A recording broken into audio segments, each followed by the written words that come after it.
Hello fellow stackers, 365 here, welcome back to my channel. So I haven't actually got a topic for today's video. Now I wasn't going to film today, but I've been filming a video every single day since I started this channel. Sometimes 2 videos, sometimes even 3 videos a day. So I couldn't fully switch off. I was sitting downstairs in the living room with my partner and my children, and I couldn't fully switch off because all I was thinking about is I haven't done a video today and I need to get one film. So I wasn't going to film one because I didn't have a topic to talk about today. So I thought, you know what, I'll wait until I've got something interesting to talk about or discuss, and then I'll film a video.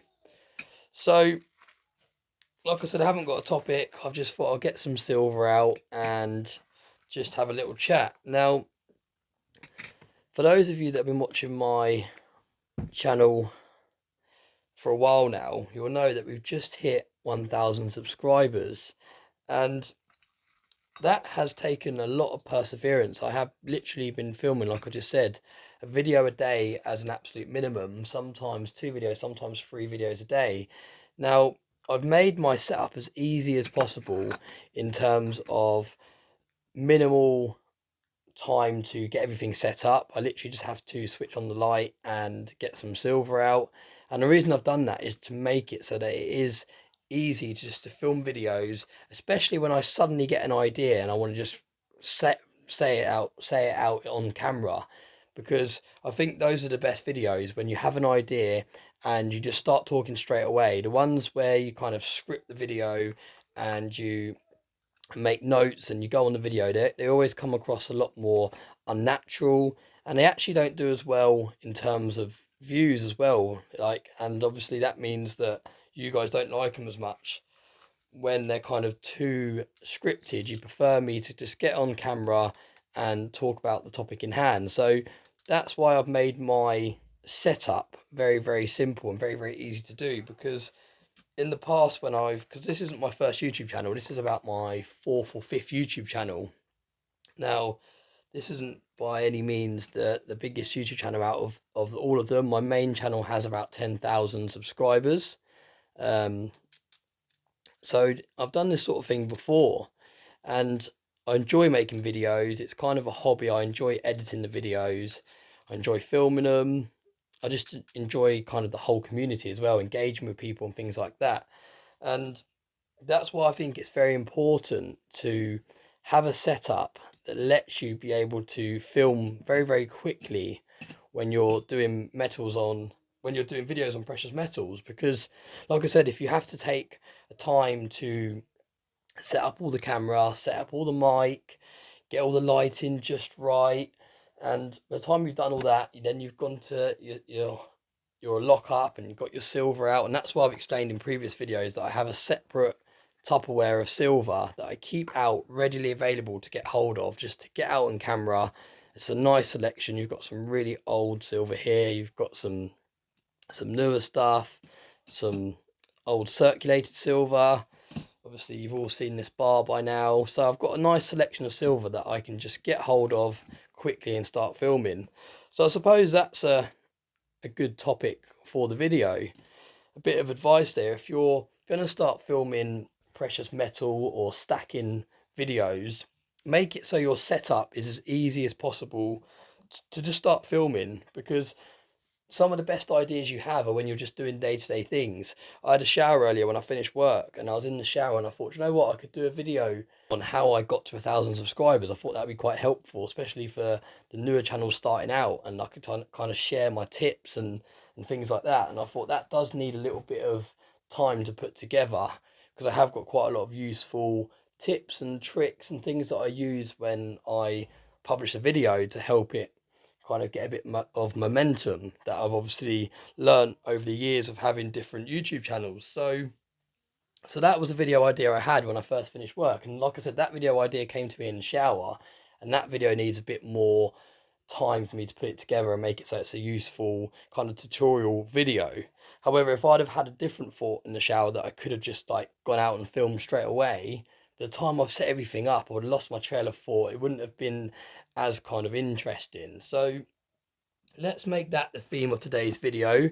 Have a setup that is very easy to just start filming and talking, because you'll be very surprised how easy it is to lose your trail of thought and not be so motivated to talk about what you want to talk about when it takes you such an effort to set up the camera, like I said, set up the lighting, get everything together.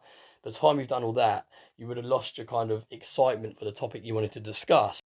And that's the beauty of precious metals as well with investing. A lot of people tune in to have a look at the metals, especially people that haven't got stacks and they're on the fence and they're thinking about getting into precious metal investing. A lot of them, that's why a lot of people like watching full stack videos. And I know this because I used to be one of those people. Before I got into precious metals, I'd done all my research, and I think I've explained it on the channel in previous videos. Precious metals was actually the last investment vehicle I looked into.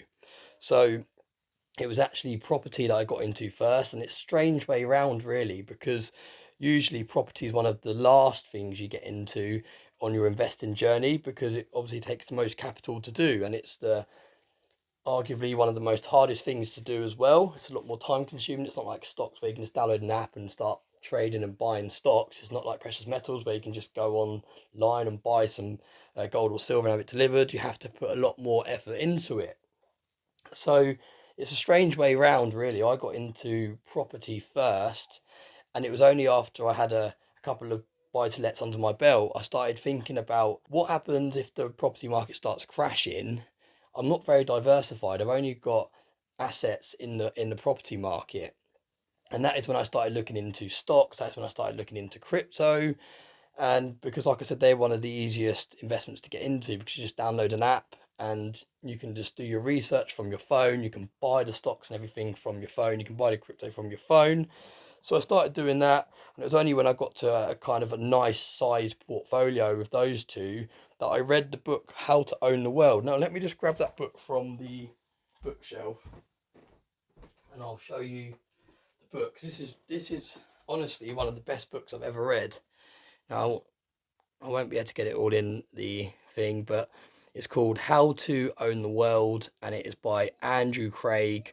And honestly, this is one of the best investment books I've ever read, because it basically explains how important it is to be diversified, hence the reason How to Own the World. It's basically telling you that you need to own investments in different parts of the world, and not just that, just be diversified in general.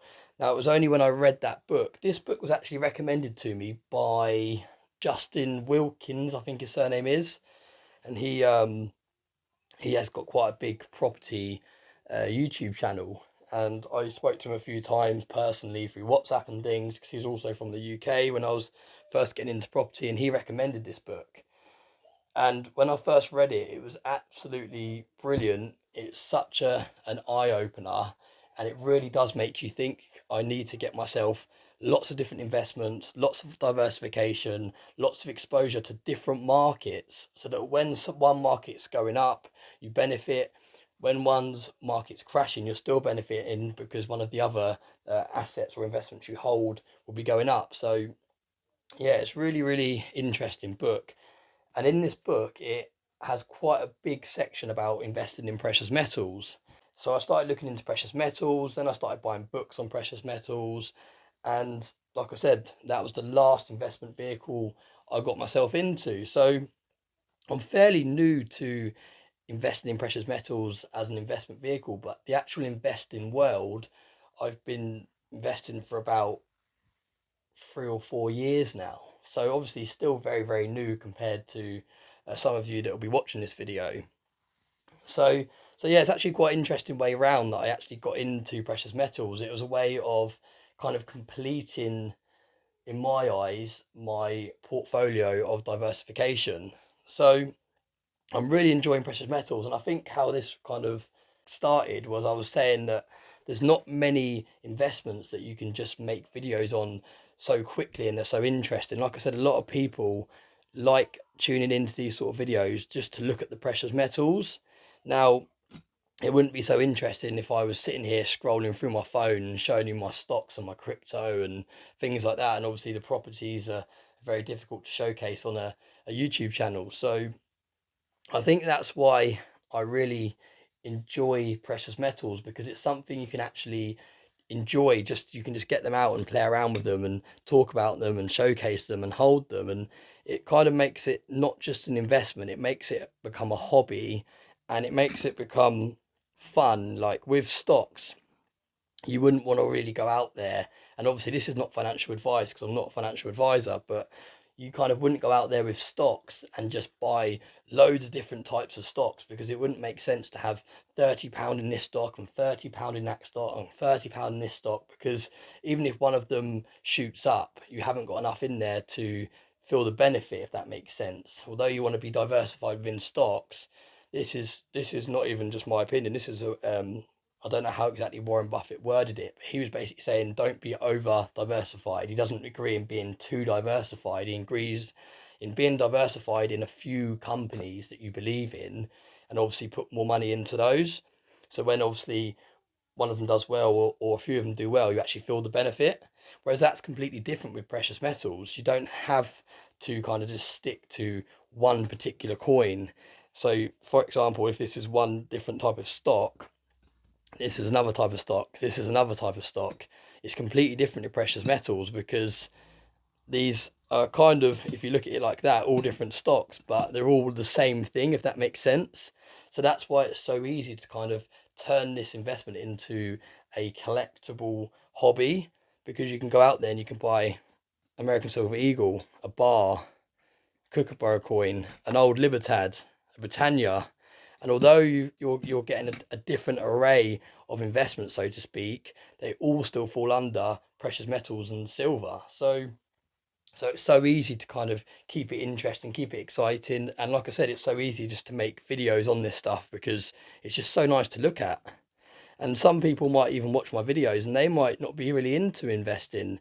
They might not have any spare cash at the moment to invest, but they just enjoy looking at silver because it is an absolutely beautiful metal. It's just nice to play around with, and it's not such a serious investment. It's not just numbers on a screen that one day they're green, one day they're red, and it's actually something you physically hold. This might have dropped in spot price today, but who cares? I've still got it in my hand. It's still nice to play around with. Whether this is worth 50p less than it was yesterday, I really don't care, because I've still got a really, really nice looking coin. However, it's different when you've got stocks and things like that. You load up the app and you see it's down a couple of pound and it's in the red, and it could ruin your whole day. So yeah, that's, you don't get that feeling with silver. If anything, when silver's dropping, if you're a stacker, you get excited because you're like, right, I can buy some more now for cheaper. So yeah, and I think it's easier to do when you've got a tangible asset, because you can still physically hold it. Like with my investment properties, if the housing market's going down, you don't suddenly think, oh, that's a shame, because you don't see it on paper as in the red. You're still, the tenant's still paying your fixed rate mortgage, and if anything, you think to yourself, if you're in that position, you think to yourself, right, now it's time to buy another one, for example. So I think with physical assets, it's easier to appreciate when the asset is going down. It's easier to kind of to lump it, if you like, instead of loading up the app and just seeing red and figures on a screen. It doesn't matter if the asset has dropped in spot price, because you've still got the actual item and it's not just a figure on the screen. So all over the place video, this one. Like I said, I had no topic to talk about. It was purely just I wanted to get a video done. I wanted to keep the content consistent. I wanted to make a video. I couldn't fully relax and switch off until I'd filmed the video. And I'm just really enjoying making these videos, editing these videos, engaging these with these videos. And for me, it's not about like how many views a video gets. If I upload a video and it gets 100 views, I don't think, oh, that video's failed. For me, this is about documenting my stacking journey as well. So it's kind of like a diary for me.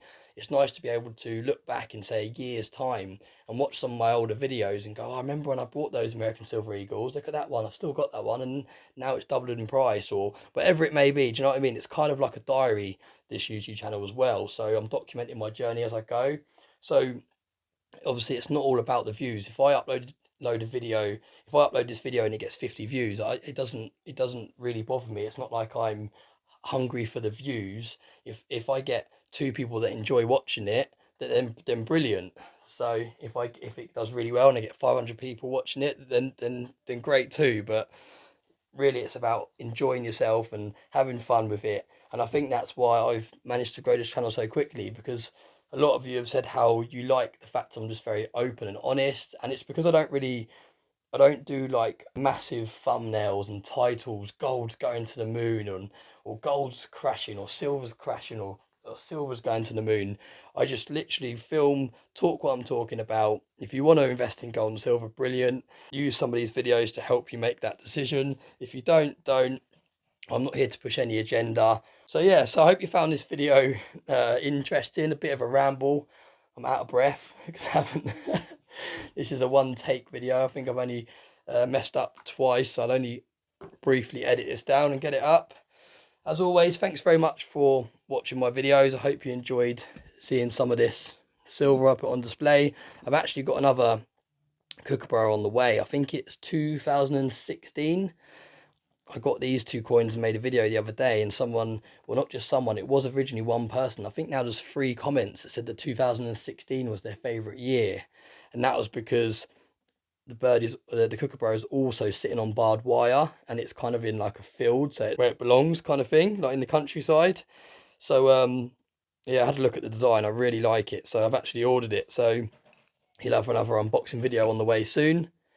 But yeah, just gorgeous coins. Really, really nice. I think with coins like this, it's worth paying the premium, in my opinion, because they have a limited mintage on them. Granted, it's like 500,000 or something, but still, that is a limited mintage compared to, say, a Britannia, which is unlimited.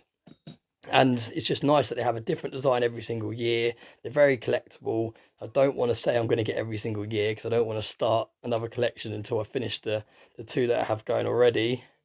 But they are just gorgeous coins, and I'm really into my nature and wildlife as well, so I think that's why they appeal to me even more. So yeah, like I said, thanks very much for watching my video, and I hope you have a nice day.